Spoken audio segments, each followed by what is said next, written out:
Assalamualaikum warahmatullahi wabarakatuh. Bertemu kembali dengan kami ya di channel ini, channel hukum bisnis dan hukum pajak ya. Jadi kami akan memberikan video-video terkait dengan analisis hukum bisnis dan hukum pajak ya, dan juga hukum pasar modal. Silahkan bisa ikuti terus channel ini untuk bisa mengetahui perkembangan terkait dengan hukum pajak dan hukum bisnis ya.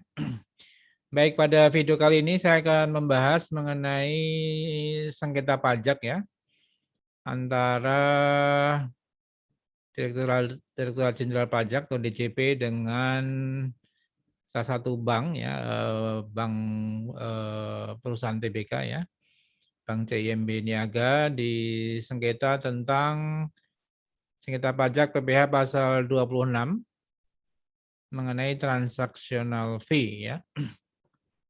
Coba kita lihat berikut. Ya, jadi sengketa antara DJP dan Bank CIMB Niaga terkait dengan transactional fee ya. Sengketa pajak ini adalah sengketa atas pelaksanaan persetujuan penghindaran pajak berganda ya, atau P3B, transactional fee di bank ya.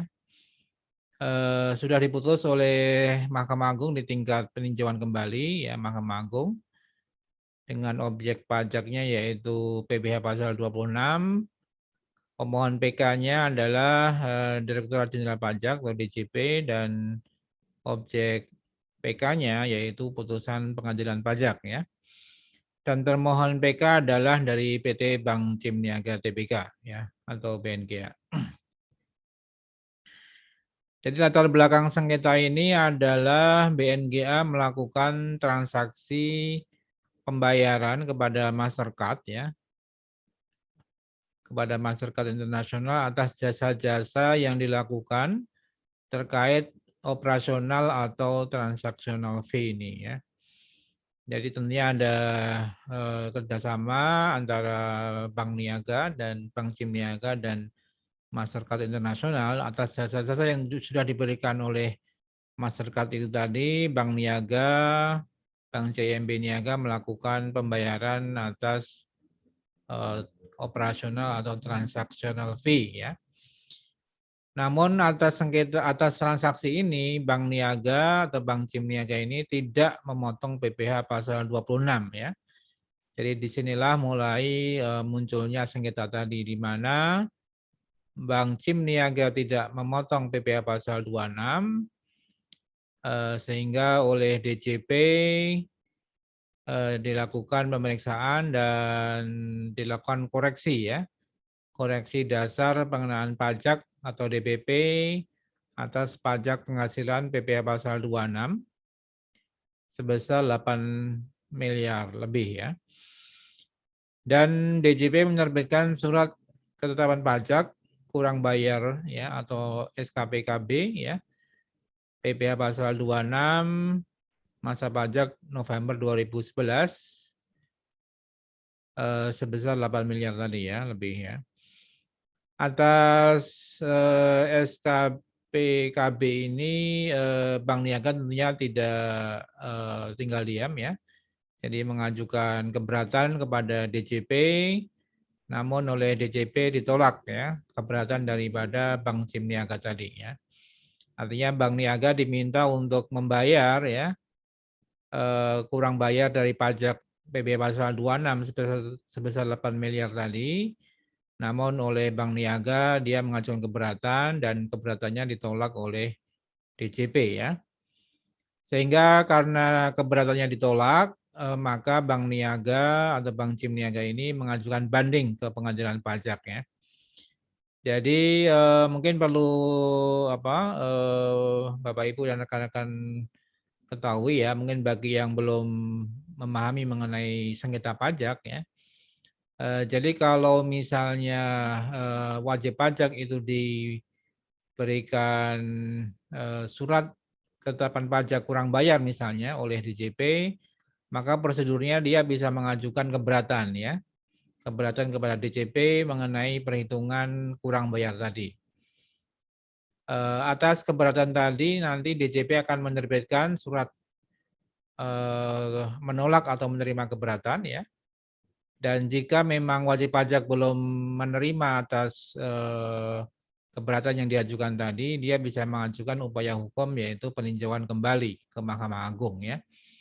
Jadi dalam hal ini Bank Niaga mengajukan upaya PK atau peninjauan kembali ke Mahkamah Agung ya. Tentunya sebelum mengajukan PK itu dia mengajukan banding dulu ya, banding ke Pengadilan Pajak. Jadi Bank Niaga, Bank Jim Niaga mengajukan banding ke Pengadilan Pajak, ya. Kemudian kalau dari putusan daripada banding tadi ada pihak yang tidak atau belum menerima, ya, dia bisa mengajukan upaya peninjauan kembali kepada Mahkamah Agung, ya. Jadi upayanya adalah pertama keberatan. Kalau keberatan ditolak, misalnya dia bisa banding ke Pengadilan Pajak, ya.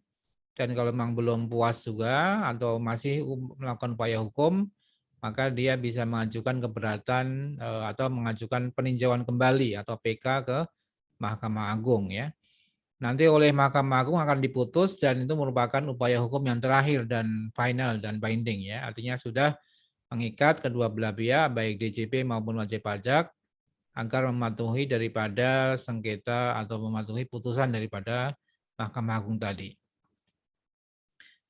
Sehingga tadi dalam kasus ini Bank Niaga mengajukan banding ke Pengadilan Pajak ya. Ternyata di Pengadilan Pajak Bank Niaga ini dikabulkan ya sebagian bandingnya, artinya tidak semuanya.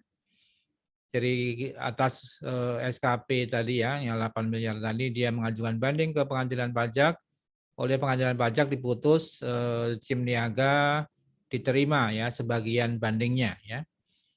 Tentunya DJP juga tidak atau belum bisa menerima putusan Pengadilan Pajak ini sehingga DJP mengajukan peninjauan kembali ke Mahkamah Agung ya.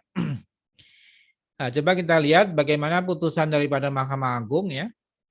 Putusan daripada Mahkamah Agung adalah menolak ya permohonan PK daripada DJP ya. Jadi dalam kasus ini memang tidak semuanya ya, tidak seluruhnya bahwa DJP itu pasti menang ya. Ada kalanya juga wajib pajak yang dimenangkan oleh Mahkamah Agung ya. Jadi tergantung daripada konteks sengketa pajak kasus hukumnya seperti apa nanti oleh Mahkamah Agung akan diputus ya upaya hukum daripada pihak yang mengajukan PK tadi ya. Jadi putusan daripada Mahkamah Agung adalah menolak permohonan PK dari Direktorat Jenderal Pajak, artinya yang dimenangkan adalah Bank Jim Niaga ya.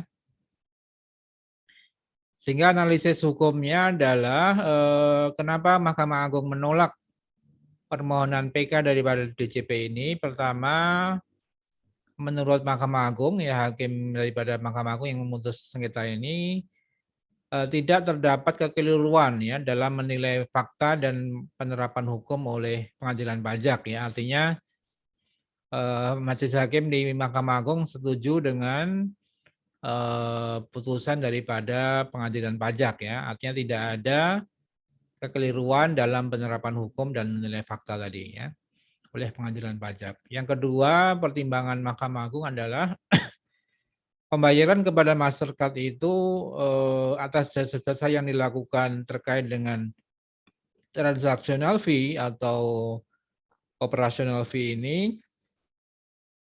menurut majelis hakim adalah bukan merupakan objek PPh pasal 26 ya.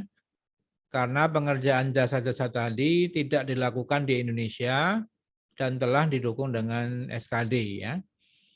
Nah, ini tentunya sudah dilihat ya dipertimbangkan oleh majelis hakim dalam memutuskan itu dianggap bukan merupakan objek PPh pasal 26 karena pengerjaannya tidak dilakukan di Indonesia ya. Hal ini merujuk kepada Undang-Undang KUP ya dan Undang-Undang P3B ya penghindaran pajak berganda antara Indonesia dan Amerika ya. Contoh artikel 26 sampai 27 Vienna Convention ya yaitu Piagam Mahkamah Internasional. Ya. Jadi juga bahwa kedudukan P3B itu tadi ya penghindaran pajak berganda itu adalah lex spesialis ya daripada undang-undang domestik ya, artinya undang-undang perpajakan di Indonesia ya. Jadi kalau ada ketentuan dalam undang-undang domestik ya atau di Indonesia itu bertentangan dengan ketentuan dalam P3B, maka yang berlaku adalah ketentuan P3B ya. Jadi demikian.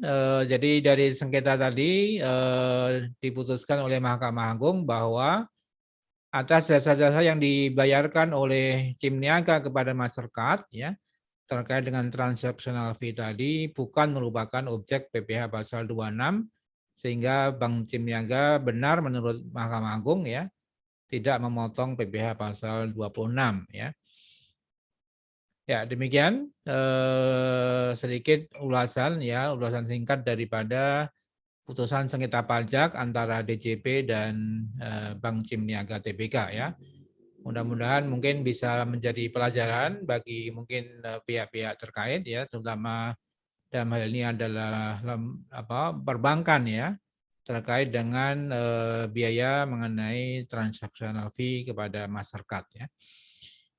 Ya, untuk jika Bapak Ibu dan rekan-rekan ingin konsultasi dan informasi lebih lanjut terkait dengan sengketa pajak dan hukum pajak ya, silakan bisa menghubungi kami SSP Law Firm ya di handphone kami di 0818 957 579 bisa WA ya.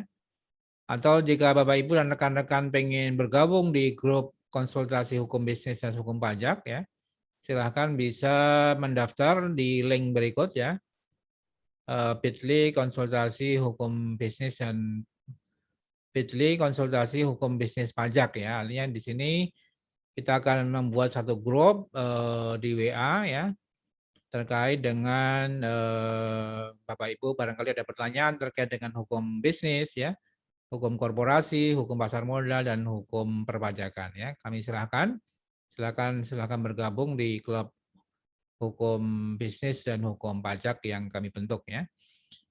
Mudah-mudahan bermanfaat bagi Bapak Ibu dan rekan-rekan semua yang pemerhati ataupun terkait dengan hukum bisnis dan hukum perpajakan ya. Demikian, semoga bermanfaat channel ini. Tetap ikuti channel kami, silahkan like, subscribe, and share ya video ini untuk bisa memberikan mungkin edukasi dan pencerahan terkait dengan hukum bisnis dan hukum perpajakan. Demikian, terima kasih. Assalamualaikum warahmatullahi wabarakatuh.